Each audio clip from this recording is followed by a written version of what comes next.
Hello and welcome to the 7th episode of Relax and Chill Storytime. I am your host, Prosciutto Fist, aka Pro, and I am so happy to have you. Feel free to game, study, or read along, or simply just sit back, relax, and enjoy this time to yourself.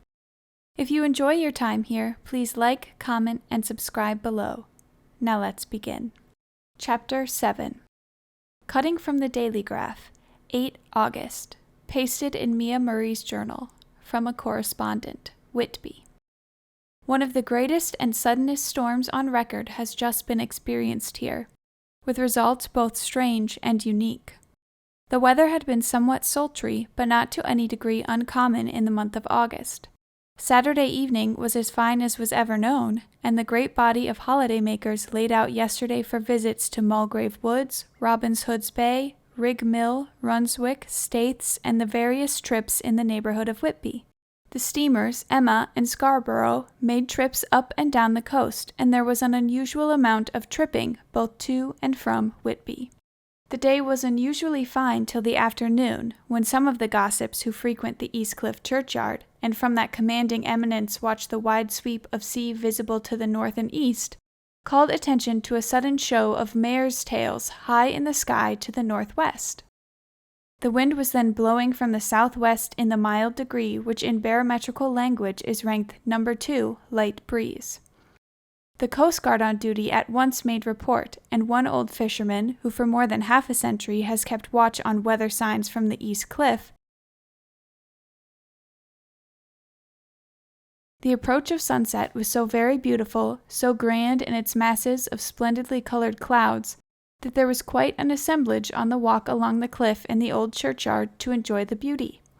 Before the sun dipped below the black mass of Kettleness, standing boldly athwart the western sky, its downward way was marked by a myriad clouds of every sunset color: flame, purple, pink, green, violet, and all the tints of gold, with here and there masses not large but of seemingly absolute blackness in all sorts of shapes as well outlined as colossal silhouettes.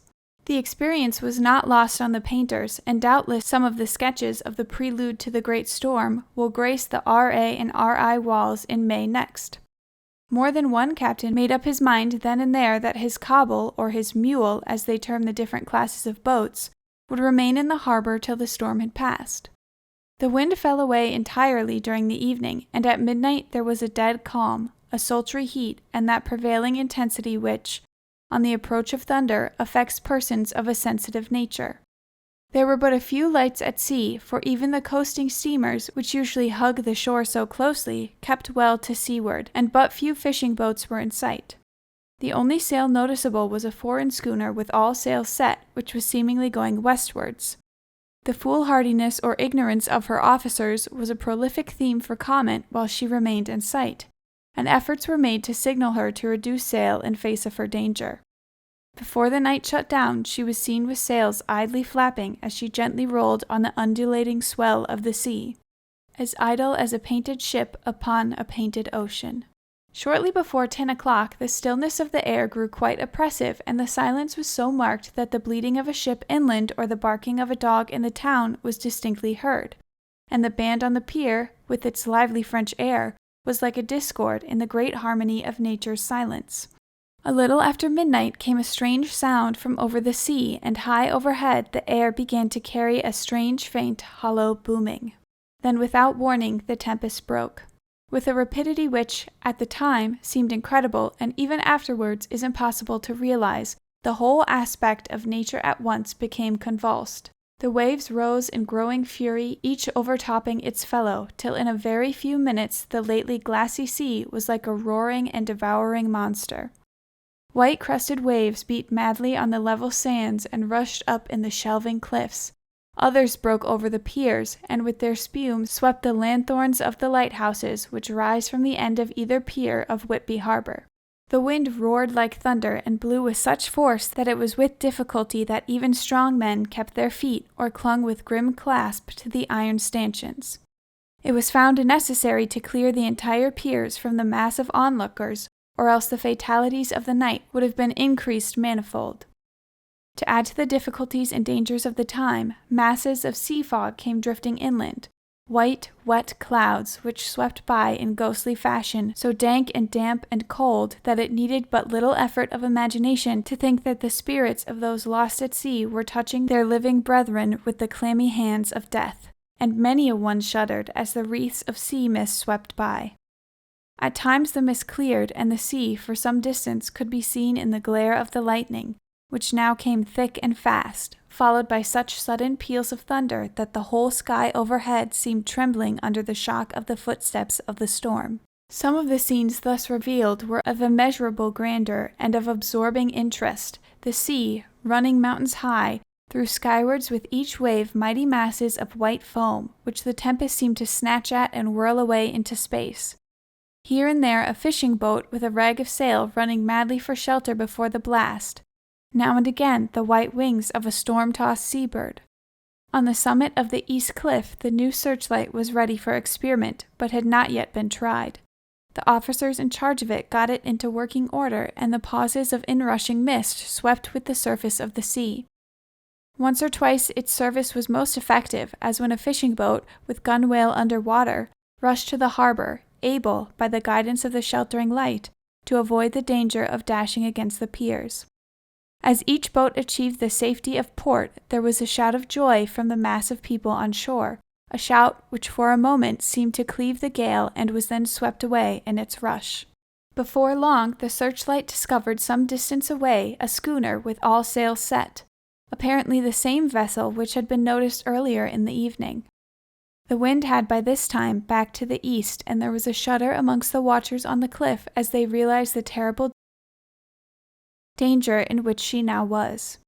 Between her and the port lay a great flat reef on which so many good ships have from time to time suffered, and with the wind blowing from its present quarter, it would be quite impossible that she should fetch the entrance of the harbor. But the waves were so great that in their troughs the shallows of the shore were almost visible, and the schooner, with all sails set, was rushing with such speed that, in the words of one old salt, she must fetch up somewhere if it was only in hell. Then came another rush of sea fog, greater than any hitherto, a mass of dank mist, which seemed to close on all things like a grey pall, and left available to men only the organ of hearing, for the roar of the tempest and the crash of the thunder and the booming of the mighty billows came through the damp oblivion even louder than before. The rays of the searchlight were kept fixed on the harbor mouth across the each pier, where the shock was expected, and men waited breathless. The wind suddenly shifted to the northeast, and the remnant of the sea fog melted in the blast, and then, mirabile dictu, between the piers, leaping from wave to wave as it rushed at headlong speed, swept the strange schooner before the blast, with all sails set, and gained the safety of the harbor. The searchlight followed her, and a shudder ran through all who saw her, for lashed to the helm was a corpse, with drooping head, which swung horribly to and fro at each motion of the ship. No other form could be seen on deck at all. A great awe came on as all realized that the ship, as if by a miracle, had found the harbor, unsteered, save by the hand of a dead man. However, all took place more quickly than it takes to write these words. The schooner paused not, but rushing across the harbor, pitched herself on that accumulation of sand and gravel washed by many tides and many storms into the southeast corner of the pier, jutting under the east cliff, known locally as Tate Hill Pier. There was of course a considerable concussion as the vessel drove up on the sand heap. Every spar, rope, and stay was strained, and some of the top hammer came crashing down. But strangest of all, the very instant the shore was touched, an immense dog sprang up on the deck from below, as if shot up by the concussion, and running forward, jumped from the bow onto the sand, making straight for the steep cliff where the churchyard hangs over the laneway to the east pier so steeply that some of the flat tombstones, thruffsteins, or through-stones, as they call them in Whitby vernacular, actually project over where the sustaining cliff has fallen away. It disappeared in the darkness, which seemed intensified just beyond the focus of the searchlight. It so happened that there was no one at the moment on Tate Hill Pier, as all those whose houses are in close proximity were either in bed or were out on the heights above. Thus the Coast Guard on duty on the eastern side of the harbor, who at once ran down to the little pier, was the first to climb on board. The men working the searchlight, after scouring the entrance of the harbor without seeing anything, then turned the light on the derelict and kept it there. The Coast Guard ran aft, and when he came beside the wheel, bent over to examine it, and recoiled at once as though under some sudden emotion. This seemed to pique general curiosity, and quite a number of people began to run. It is a good way around from the west cliff by the drawbridge to Tate Hill Pier, but your correspondent is a fairly good runner and came well ahead of the crowd. When I arrived, however, I found already assembled on the pier a crowd whom the Coast Guard and police refused to allow to come on board. By the courtesy of the chief boatman, I was, as your correspondent, permitted to climb on deck, and was one of a small group who saw the dead seaman whilst actually lashed to the wheel. It was no wonder that the Coast Guard was surprised, or even awed, for not often can such a sight be seen. The man was simply fastened by his hands, tied one over the other, to a spoke of the wheel. Between the inner hand and the wood was a crucifix, the set of beads on which it was fastened being around both wrists and the wheel, and all kept fast by the binding cords. The poor fellow may have been seated at one time, but the flapping and buffeting of the sails had worked through the rubber of the wheel and dragged him to and fro so that the cords with which he was tied had cut the flesh to the bone.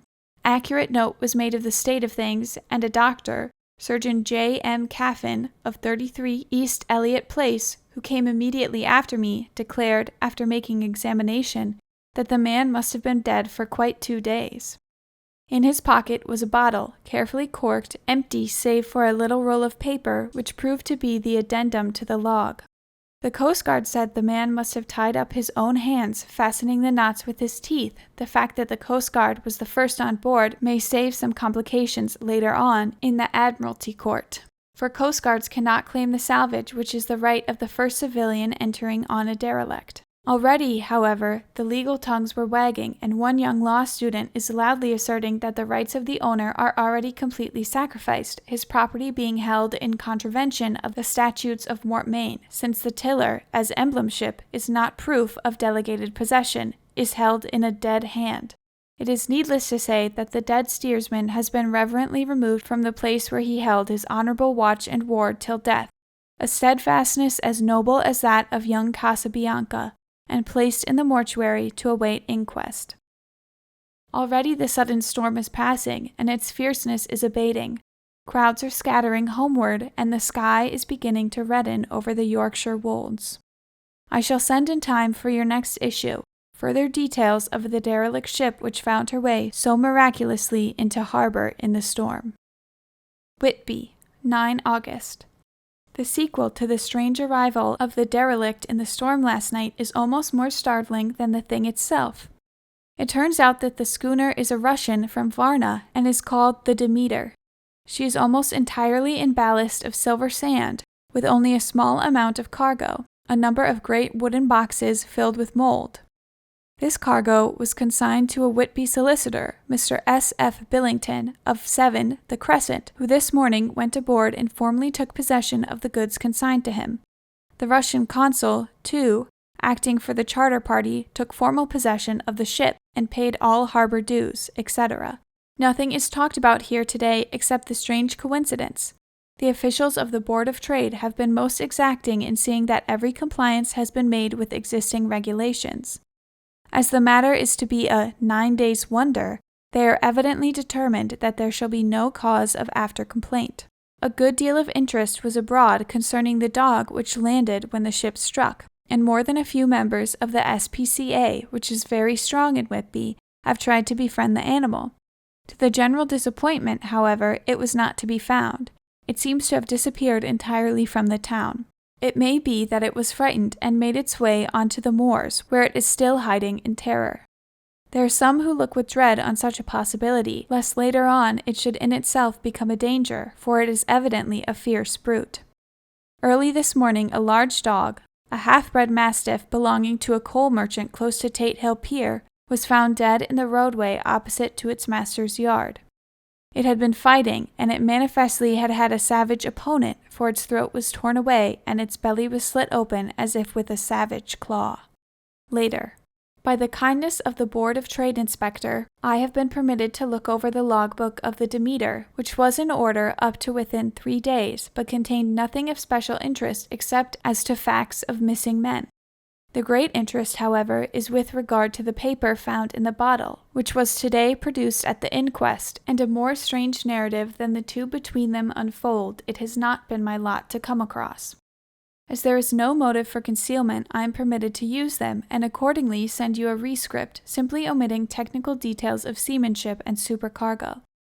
It almost seems as though the captain had been seized with some kind of mania before he had got well into blue water, and that this has developed persistently throughout the voyage. Of course my statement must be taken cum grano, since I am writing from the dictation of a clerk of the Russian consul, who kindly translated for me, time being short. Log of the Demeter, Varna to Whitby. Written 18 July, things so strange happening, that I shall keep accurate note henceforth till we land. On 6 July we finished taking in cargo, silver sand and boxes of earth. At noon set sail. East wind, fresh. Crew 5 hands, 2 mates, cook, and myself, captain. On 11 July at dawn entered Bosphorus, boarded by Turkish customs officers. Bakshish, all correct, underway at 4 p.m. On 12 July through Dardanelles, more customs officers and a flagboat of guarding squadron. Bakshish again. Work of officers thorough, but quick. Want us off soon. At dark, passed into archipelago. On 13 July, passed Cape Matapon. Crew dissatisfied about something, seemed scared, but would not speak out. On 14 July, was somewhat anxious about crew. Men all steady fellows who sailed with me before. Mate could not make out what was wrong, they only told him there was something, and crossed themselves.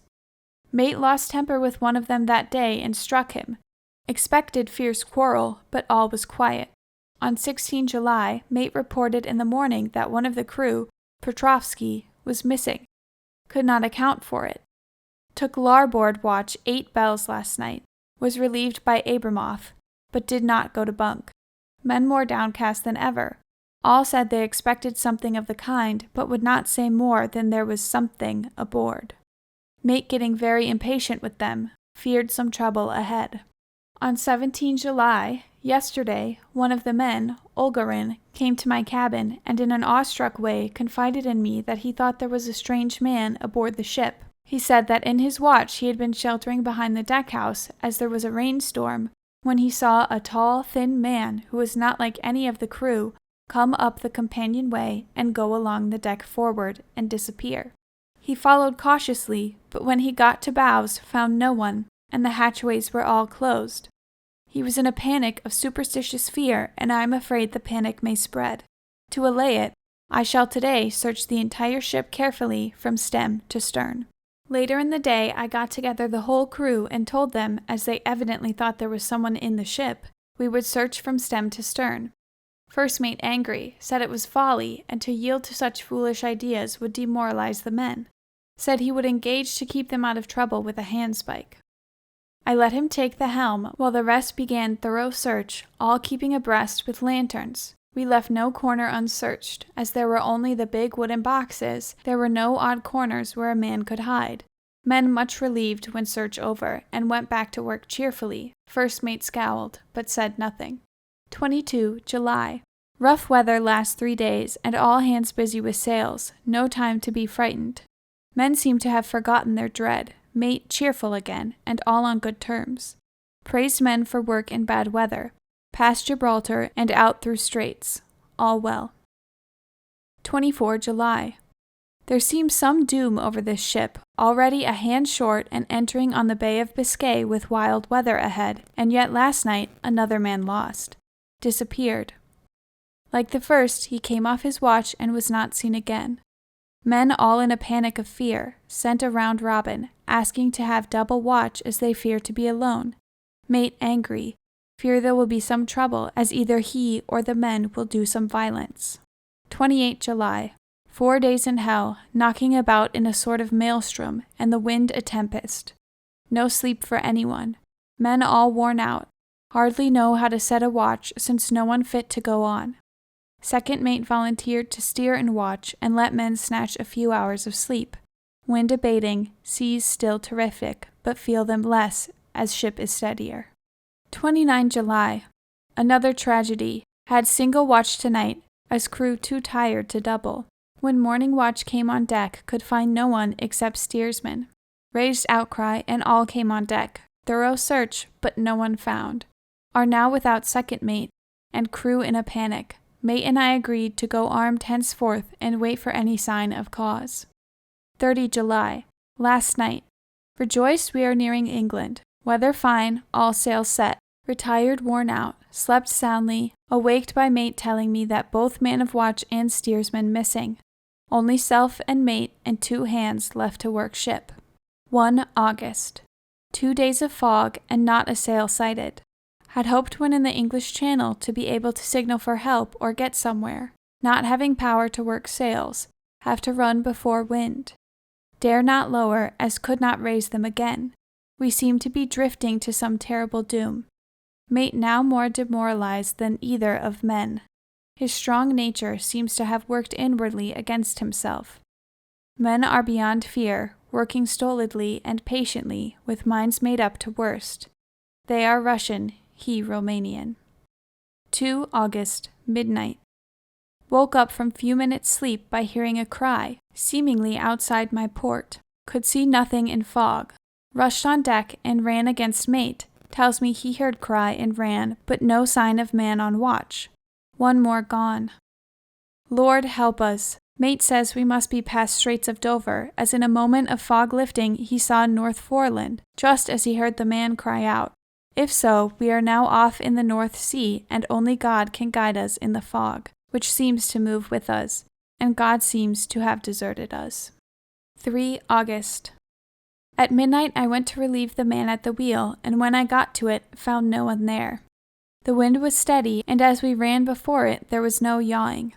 I dared not to leave it, so shouted for the mate. After a few seconds he rushed up on deck in his flannels. He looked wild-eyed and haggard, and I greatly fear his reason has given way. He came close to me and whispered hoarsely, with his mouth to my ear, as though fearing the very air might hear. It is here. I know it now. On the watch last night I saw it, like a man, tall and thin and ghastly pale. It was in the bows, and looking out. I crept behind it and gave it my knife, but the knife went through it, empty as the air. And as he spoke, he took his knife and drove it savagely into space. Then he went on. But it is here, and I'll find it. It is in the hold, perhaps in one of those boxes. I'll unscrew them one by one and see. You work the helm. And with a warning look and his finger on his lip, he went below. There was springing up a choppy wind, and I could not leave the helm. I saw him come out on deck again with a tool chest and a lantern, and go down the forward hatchway. He is mad, stark, raving mad. It's no use my trying to stop him. He can't hurt those big boxes. They're invoiced as clay, and to pull them about is as harmless a thing as he can do. So here I stay, and mind the helm, and write these notes. I can only trust in God and wait till the fog clears.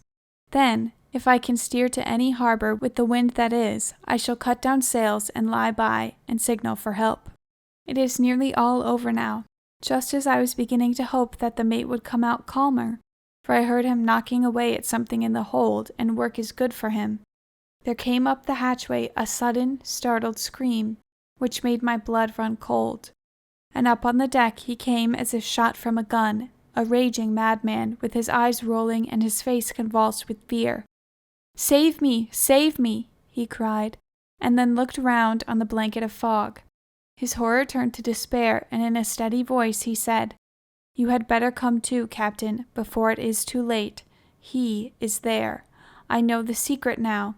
The sea will save me from him, and it is all that is left." Before I could say a word or move forward to seize him, he sprang on the bulwark and deliberately threw himself into the sea. I suppose I know the secret too, now. It was this madman who had got rid of the men, and now he has followed them himself. God help me, how am I to account for all these horrors when I get to port? When I get to port, will that ever be? 4 August. Still fog which the sunrise cannot pierce. I know there is sunrise because I am a sailor, why else I know not. I dared not go below, I dared not leave the helm, so here all night I stayed, and in the dimness of the night I saw it, him, God forgive me, but the mate was right to jump overboard. It was better to die like a man. To die like a sailor in blue water no man can object. But I am captain, and I must not leave my ship. But I shall baffle this fiend or monster, for I shall tie my hands to the wheel when my strength begins to fail, and along with them I shall tie that which it, dare not touch.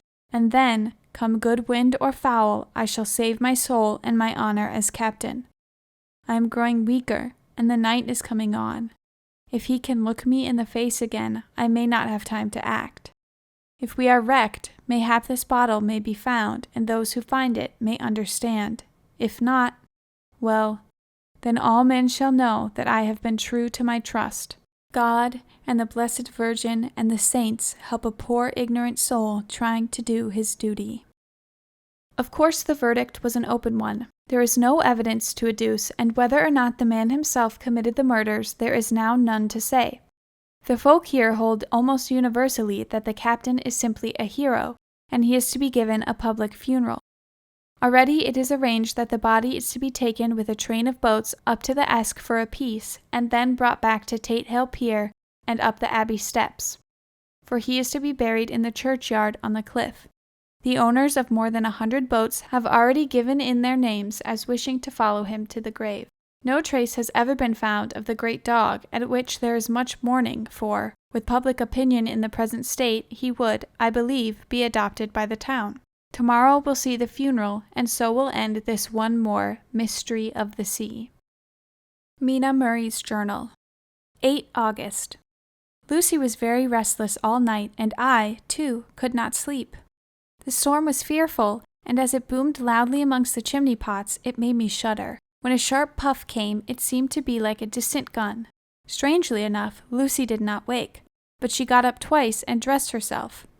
Fortunately, each time I awoke in time and managed to undress her without waking her, and got her back to bed. It is a very strange thing, this sleepwalking, for as soon as her will is thwarted in any physical way, her intention, if there be any, disappears, and she yields herself almost exactly to the routine of her life. Early in the morning, we both got up and went down to the harbor to see if anything had happened in the night. There were very few people about, and though the sun was bright and the air clear and fresh, the big, grim-looking waves, that seemed dark themselves because the foam that topped them was like snow, forced themselves in through the narrow mouth of the harbor, like a bullying man going through a crowd. Somehow I felt glad that Jonathan was not on the sea last night, but on land. But oh, is he on land or sea? Where is he, and how? I am getting fearfully anxious about him. If I only knew what to do, and could do anything. 10 August. The funeral of the poor sea captain today was most touching.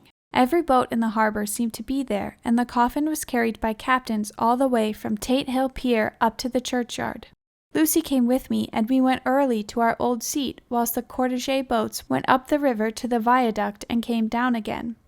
We had a lovely view, and saw the procession nearly all the way.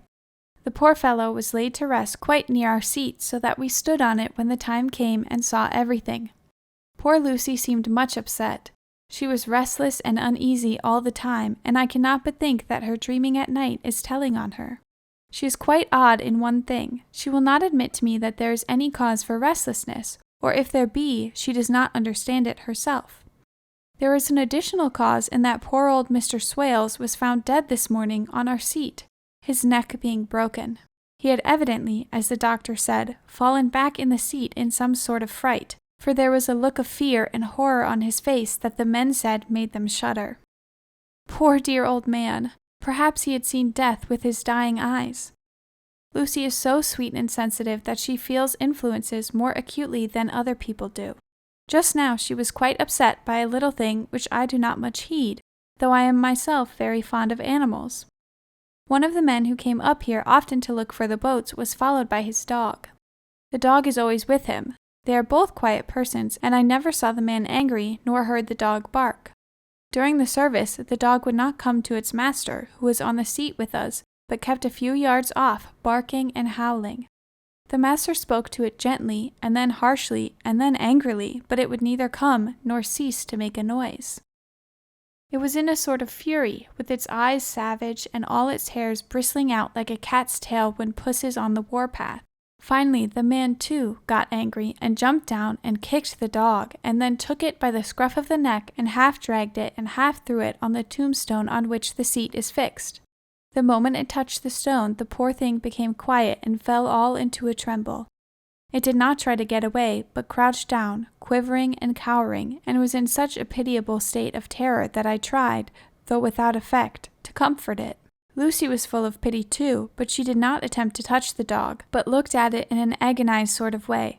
I greatly fear that she is of too supersensitive a nature to go through the world without trouble. She will be dreaming of this tonight, I am sure. The whole agglomeration of things, the ship steered into port by a dead man, his attitude, tied to the wheel with a crucifix and beads, the touching funeral, the dog, now furious and now in terror, will all afford material for her dreams. I think it will be best for her to go to bed tired out physically, so I shall take her for a long walk by the cliffs to Robin Hood's Bay and back. She ought not to have much inclination for sleepwalking then.